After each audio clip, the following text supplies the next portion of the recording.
Take 2. Reading the Motivation Manifesto. 9 Declarations to Claim Your Personal Power by Brendan Burchard by Jeffrey Jansen.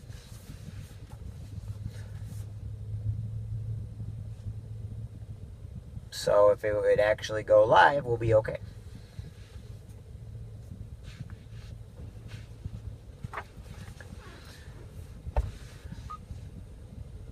Alright, everybody, take 2. We are on We Shall Advance with Abandon.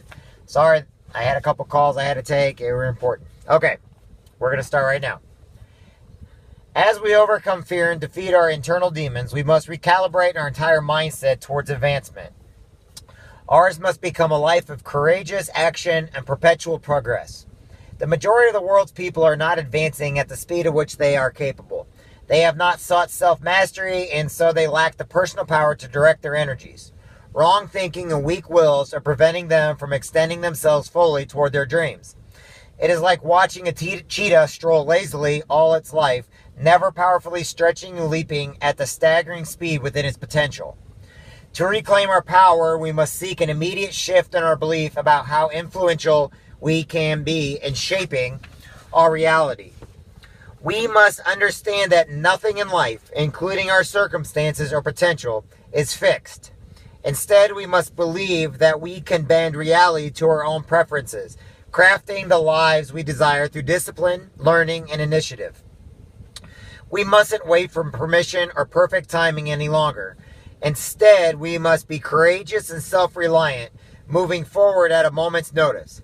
We must see struggle as positive and necessary for our growth and ability to innovate and serve.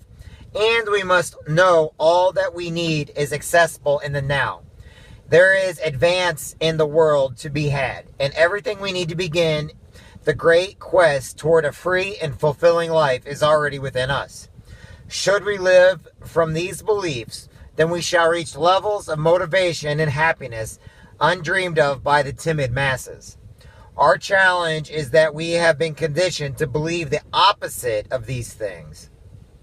That bold action or swift progress is somehow dangerous or reckless, but a certain degree of insanity and recklessness is necessary to advance or innovate anything, to make any new or remarkable or meaningful contributions.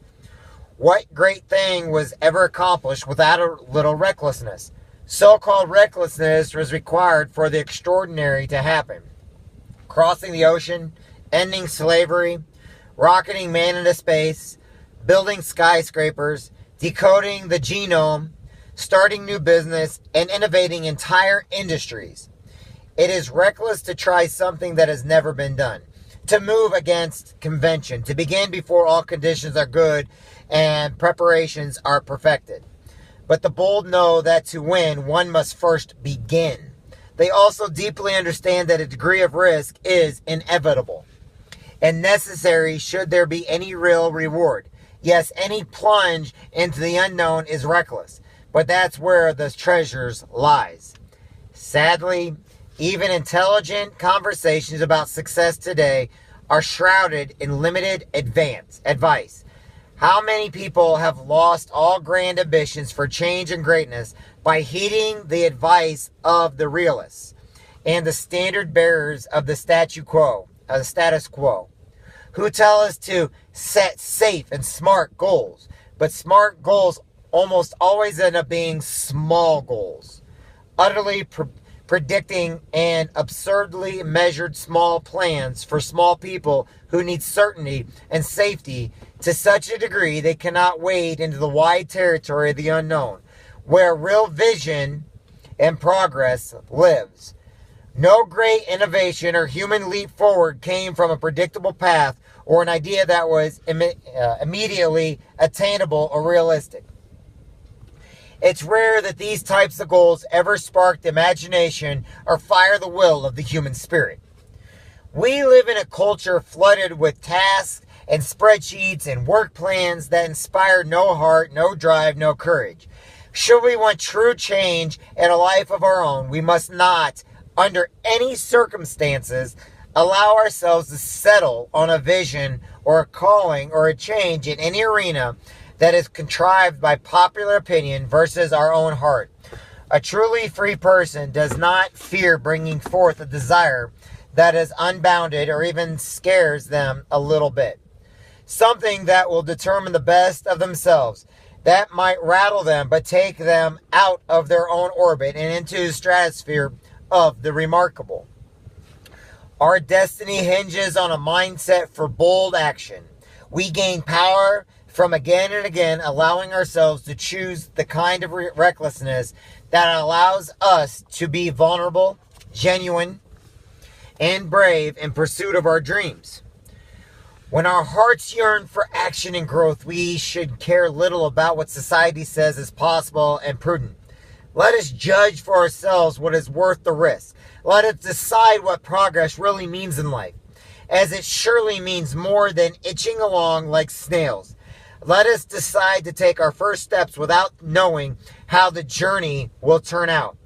If that defines us as reckless and crazy, then let us accept that fate and celebrate the fact that we shall not be cowards.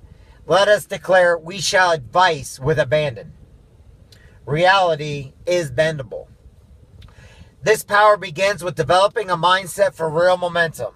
The first mark of such a mindset is believing that reality is bendable to our will. Those who lack this belief never advance with great power and consistency. Free and courageous people do not avoid their current circumstances, but see them as temporary. Though those who are self-reliant, reality is not fixed, but rather fickle and moldable. They see their entire existence as something that can be shaped, toyed with, vastly improved. Nothing that exists today must exist forever. New ideas and new worlds can replace all that is known. Their only commitment is to creating the future they have imagined for themselves and their loved ones. The great say, reality can be shaped and changed by my direct actions. And so I will act with consistency to forge my ideal life. To them, their vision trumps reality. Their dreams have more weight than their circumstances because they know circumstances are alterable with enough sweat and toil and dedication. Victims and quitters take a different view. They often think their reality is fixed, determined by others outside themselves, immutable for them. For them, reality is all theirs is. They tell themselves tomorrow is fated to be exactly like today and the days that came before it. There is nothing I can do. This is my reality. This is just the way it is and always will be. Today is merely something to plod through. What matters to them is surviving life, not shaping it. Consumed by the belief that nothing changes. These people have no cause to act or advance, nor do they have big vision for themselves. What would be the point? They think, well, if I can't change anything, I'll just settle for what random circumstance it gives to me. Those with the mindset seem to have missed the large sign we should have all crossed on our road to maturity. You are responsible for your reality. Decide what you want of the world and go make it happen. No clarity, no change, no goals, no growth.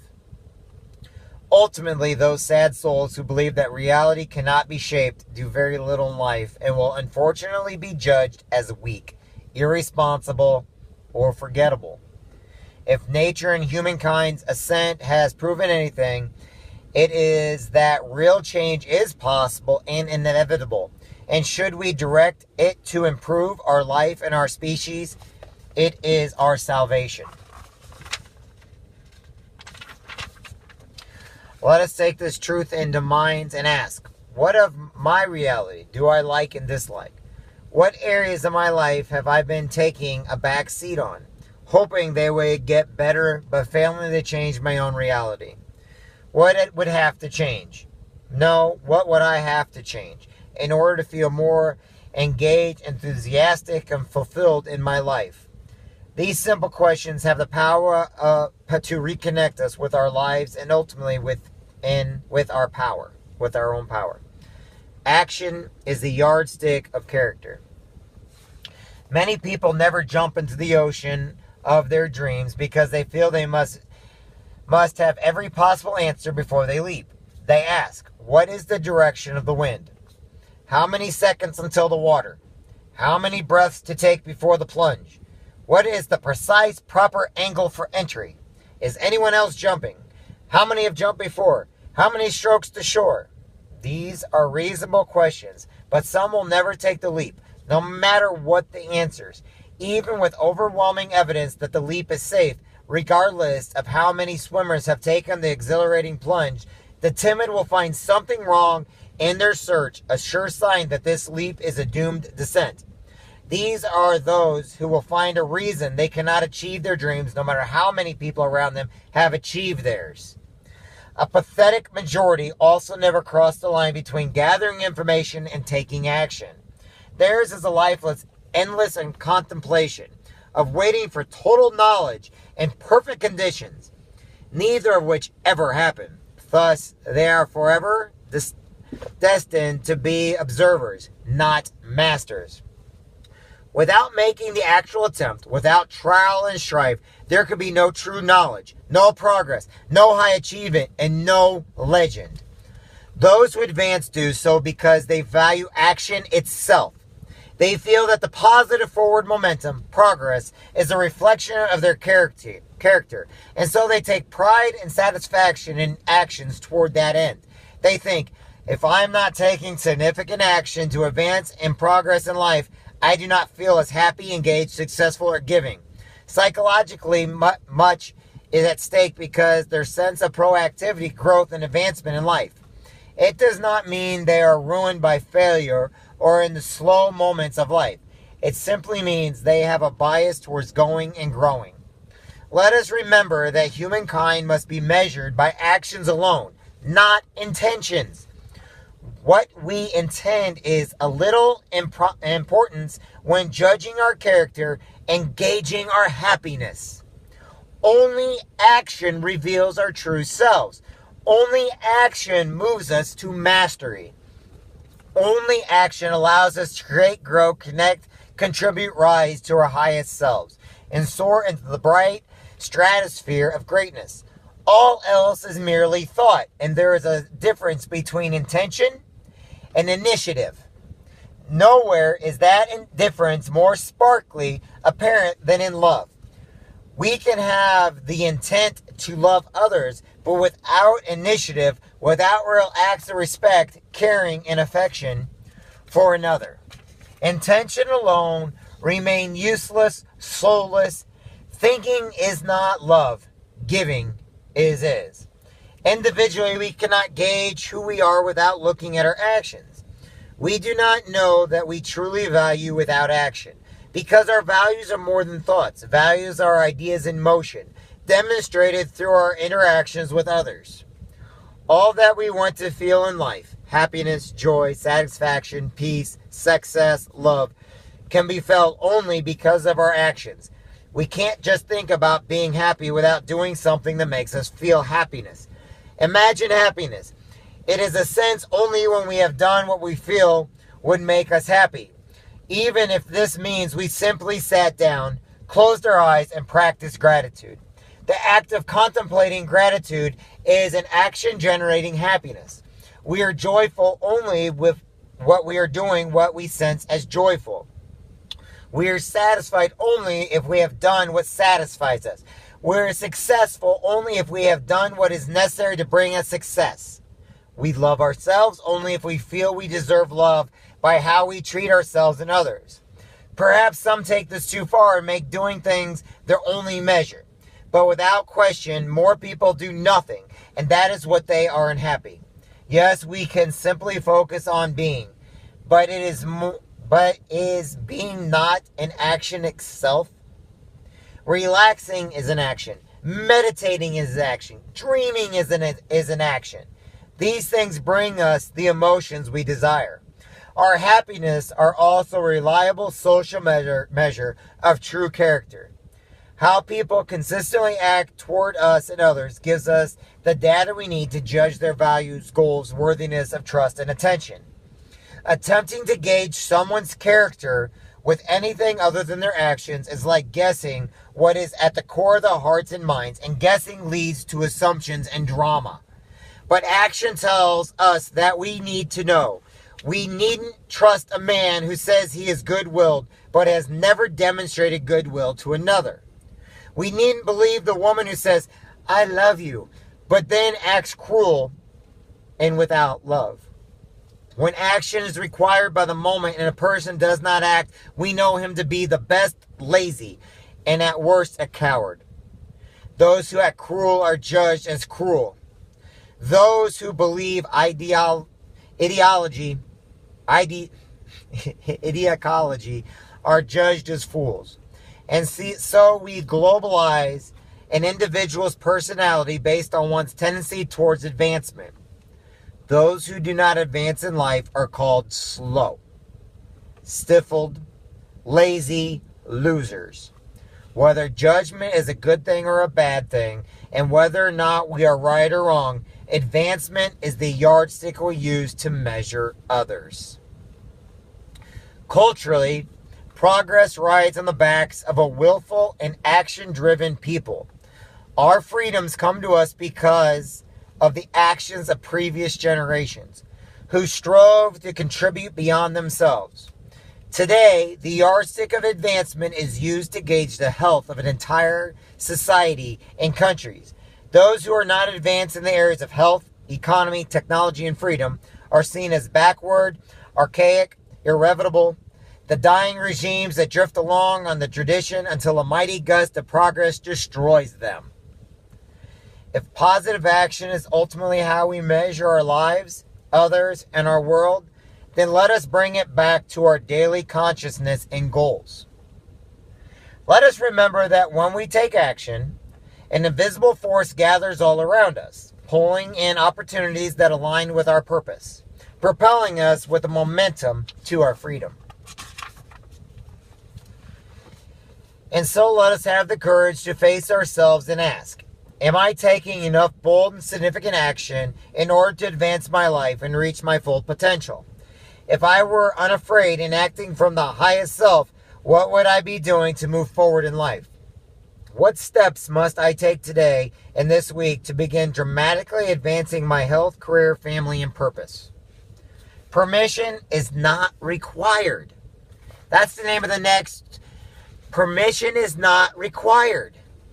Those who fail to advance in life are often immature. They are over-reliant on others for their care, happiness, and success, and so they believe that other people should help them make their choices or approve their plans in action. They still want mom and dad to point the way and give a nod of approval at each tentative step. They want their teachers to give them smiles and stars. They do. They want their lovers and friends, their bosses and coworkers, their church and their culture to approve of their actions and be their constant cheerleader. And the moment they don't get positive support urging them on, they stop. If they don't receive some sort of permission to be themselves or chase their dream, they do not take those actions. They are trapped by a fear of criticism or abandonment. A long look at their lives reveals a tendency to be always waiting for permission and approval from others, like a teenager waiting for permission to go out. That is the internal state of life, waiting for the nod of others. Great men and women don't give a damn if anyone approves. Let me say that one again because I believe in that. Great men and women don't give a damn if anyone approves. They rarely seek permission from the world because they know that the masses bound by mediocrity will never approve of anything that breaks convention or smacks of boldness and magic. They know that society has an abiding mistrust of mavericks. Only, of course, until the mavericks gather abundance, power, and prestige, the great are clear with people about what they want and why. And if they're criticized or judged their ideas, they take a useful feedback, discard, and rest, and carry on. When people get upset or ask, who do you think you are? The bold answer with strength and readiness to defend and fight for their dreams. They do not limit their vision based on how many people nod. The belief that others do not need to grant them permission is palpable in their lives. Over and over, they begin tasks, projects, and initiatives without anyone's sign-off. They didn't need a certificate, a letter of approval, or a content smile from a caregiver. They moved. Let us remember this sad but sure truth. The only permission ever granted by society is permission to follow its norms and traditions. No one will grant us permission to advance quickly because they fear being left behind or made fool for clinging to a world already fading in relevance. With this knowledge, all that we can do once we have an idea for progress is share it openly with people, consulting intelligent sources that might make our path more successful. But we mustn't forever await approval. Gather information and go quickly. The most common sticking point is that we all desire to gain permission from those we trust and love.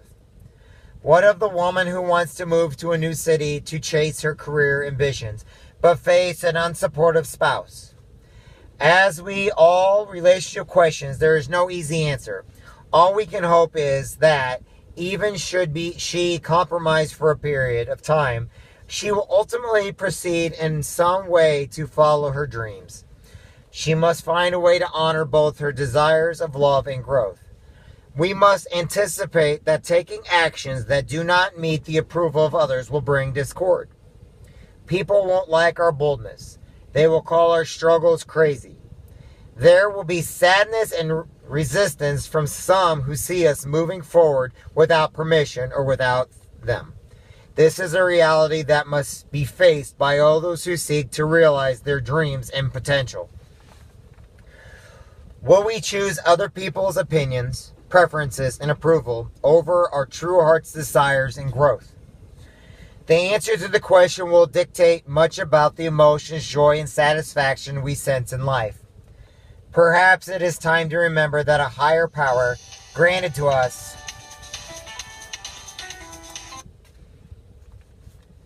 The answer to the question will dictate much about the emotion, joy, and satisfaction we sense in life. Perhaps it is time to remember that a higher power granted us all the permissions we need to follow our heart. The universe, nature, and God gave us power. It is our duty to give away by letting our choices be directed by others. Abundance is at hand. There isn't enough time. There aren't enough resources. The economy is bad. No one is making it anymore. There's not enough to go around. These are the cries of those blind to the universe's abundance. All those who have won major life victories have found that all the resources needed to win are within, and that most knowledge needed to succeed is acquired after action.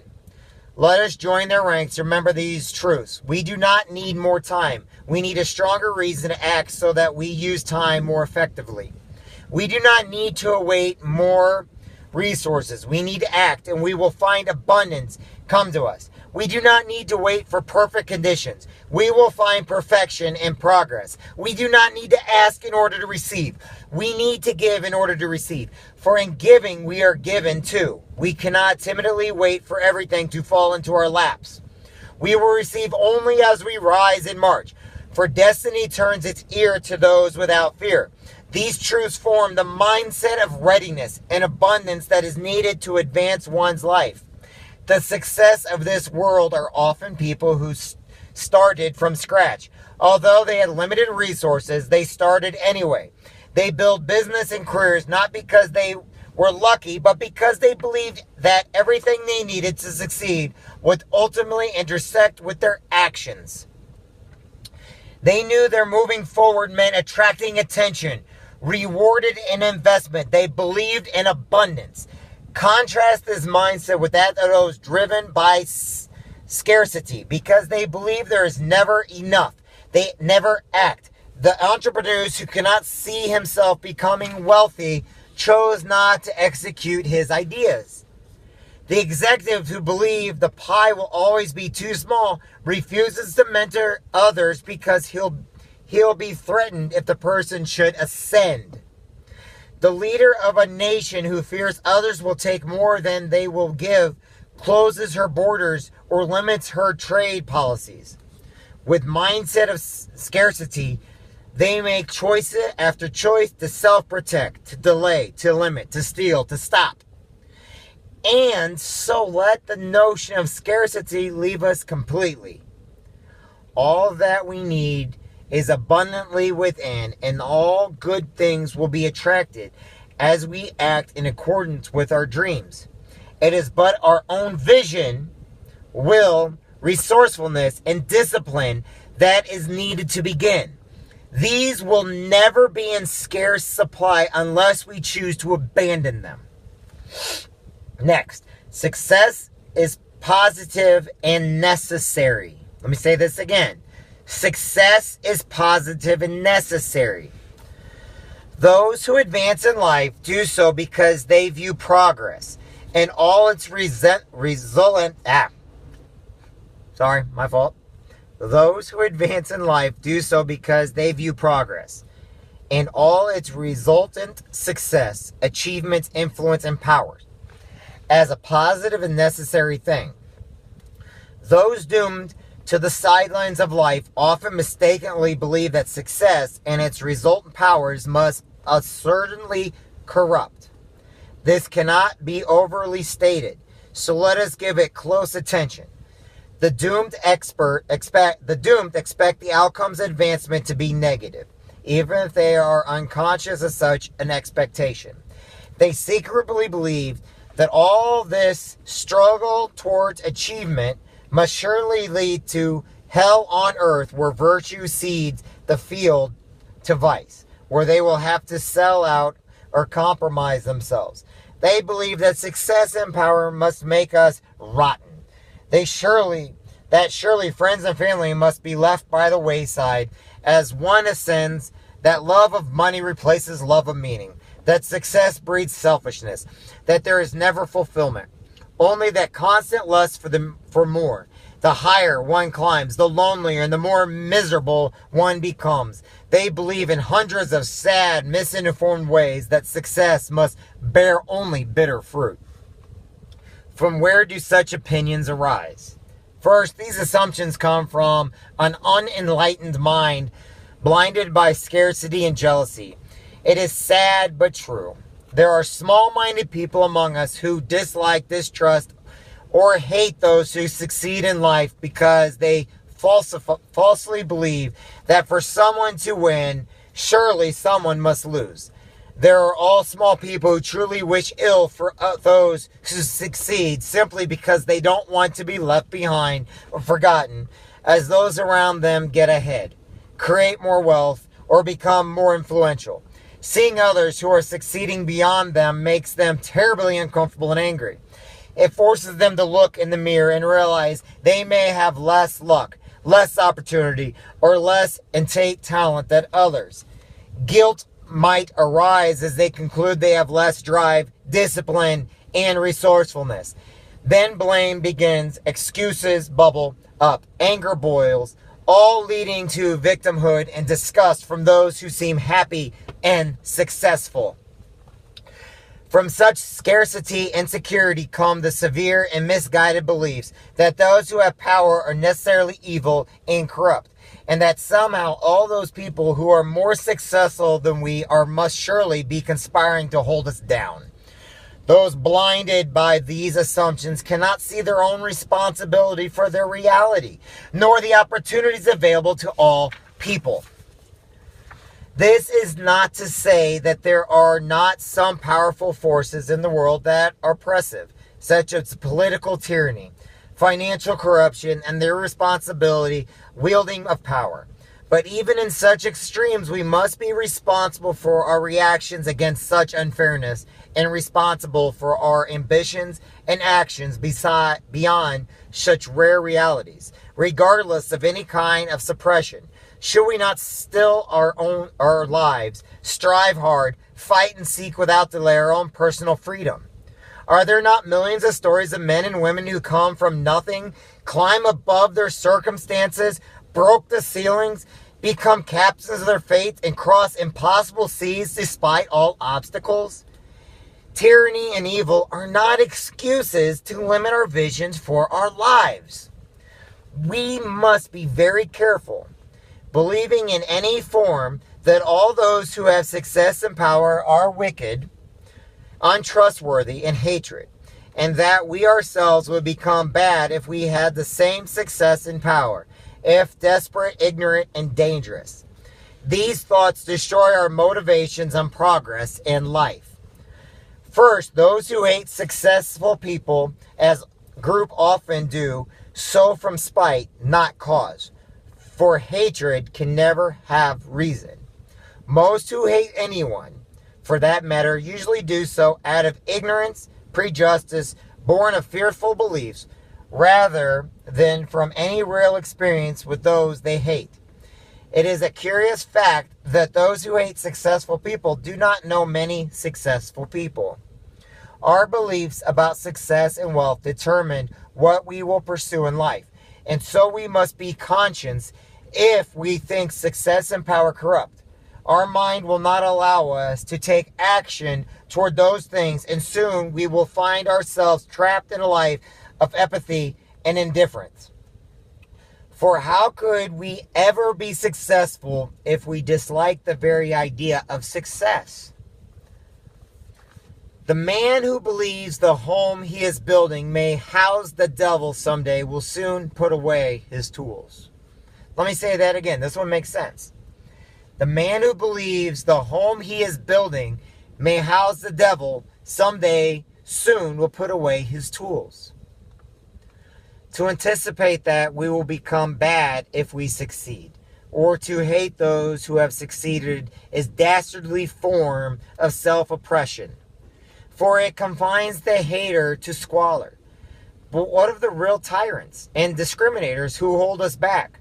Those who cause us pain when we try to move forward. Those who prejudge against us because of our race, religion, gender, lifestyle, background. To these bastards, we owe nothing. Our only recourse is even greater action toward a personal freedom in spite of them. Leave them, go around them, outwit them, forget them, but do not halt. On the other side of them, we shall celebrate by choosing to wield our own success and influence in more giving and conscious ways. Do not let these few people blind us. The world's successful people are more good in giving than most imagine. The higher we climb in life, the more we realize just how hard everyone has worked to achieve anything. We might all benefit from realizing that the majority of successful people were often plagued by desperation, heartache, and poverty. Outside of the tiny few who have advanced in life without exerting any real effort, most people of influence earned their own way by discipline, struggle, and service. They broke the chain of their resentment against others and strove for their dreams, knowing no one ultimately held them back but themselves. They recognized that poverty in intelligence, morals, and courage was more crippling than the lack of wealth could ever be. And so they strengthened their mind and forged their character with hard work and noble pursuit. What have the great done with the power they have earned? Through striving for freedom and high achievement. More good than ill. They took care of their families for generations. They built ships and schools. They laid road and rails. They hired people, enabling them to feed and educate their children and paying their mortgage. They raised their own children and enriched their communities. They gave to others and funded their causes that a wide swath of the world benefits from every day. They gave us something to believe in, to strive for, to model. So did this by sheer force of their desire and faith. Others started with measures of wealth. All who stained it embraced the values of work, progress, service, and freedom. Perhaps it is time we completely overcome our fears and egos, our insecurities and judgments, and learn to celebrate those who had the character and courage required to rise up, gain abundance, and serve greatly. Let us remember that with progress comes power, and with power, the great possibility to enjoy life and serve others less fortunate. We can choose to use our success to change the world. To be sure, people of vice will commit more vice as they acquire more power. But we must also know the people of virtue will only spread more goodness as their influence grows. So let us work hard and enjoy the fruits of our labors without regret or small-mindedness. Let us stand on the right and generous side of might, sharing our riches and influence with those who themselves strive for great lives and great contributions. Let us never feel we need to apologize for the power we came through by sweat and discipline. Instead, let us wield it against the wickedness and the service to those who believe, as we do, and the glories of the growth and generosity that success affords. Let this be our mindset, and we shall have our abundance and meaning. Struggle is to be expected and honored. Let me say it again. Struggle is to be expected and honored. To radically advance our lives, we will no doubt endure real struggle. We mustn't complain about it or fail to anticipate it. There was a time when striving through trial was a virtue. Struggle was a cherished consequence of higher ambitions. It was taught as the necessary effort of heroism and culture advancement. It was to the celebrated context in which we provided ourselves, bettered ourselves, and realized ourselves. Only there, in the depths of effort and hardship and frustrations, could our weakness be exposed and expelled, our lives transformed, our dreams attained, our humanity advanced. Those who struggle with honor for mighty ends were not pitied, but admired and remembered across the span of time. We must remember that the power to distract our destiny comes only from a mindset that makes us willing to struggle through learning, efforts, and growth. Yet the vast majority hate the struggle required to advance. Now this one I agree with. Let me say this again. Yet the vast majority hate the struggle required to advance. They complain with great angst that the road to independence and abundance is too hard, too inconvenient, too slow. If there is no strain and speedy line to success, the journey never begins. People don't go back to school because it will take too long. They don't exercise because the results come too slowly. They don't fight for their dreams because it would require long nights stacked on top of already busy days. Now, entire generations are narrowing their vision and efforts, fearing the hardship, defacting their limitations, trying new things and developing new talents and skill sets. The outcome is stunningly large segment of society that is overweight, uninformed, unskilled, unhappy. It's as though real effort, the kind that involves prolonged learning and arduous nights of frustration, is avoided. Any inconvenience has become a good excuse to stop progress. One might wonder if having the patience and persistence needed to accomplish anything worthwhile has become a thing of the past. Let us hope not, for it is only by focusing on advancing our lives that we can ever reach our potential and freedom. None of us will rise tomorrow and say, I do not wish to advance my life. But our wishes are not what are measured at the end of tomorrow. Only our actions shall speak to who we are and what we really desire. So let us rise tomorrow with the minds set for advancement. Let us be bold again in the face of any concern. We can remember that all we need is within, that fortune favors the brave, and the actions alone will illuminate the next step. Let us forever strive towards something we chose as meaningful, with a conviction so pure and powerful that we advance with grand leaps. We must commit ourselves to this cause of advancement for the sake of growth and giving. No longer shall we wait for permission, proper timing, or ease in rapidly progressing our lives. Let us go now. We have work to do, influence to gain, service to render, power to share, freedom achieved for our loved ones. So let us advance at beginning great things now. Ended on page 151. The next chapter is called We Shall Practice Joy and Gratitude. We'll read that one tomorrow. So you know where we're at? All right, everybody. Thank you very much. I need to get some water in my system. God bless.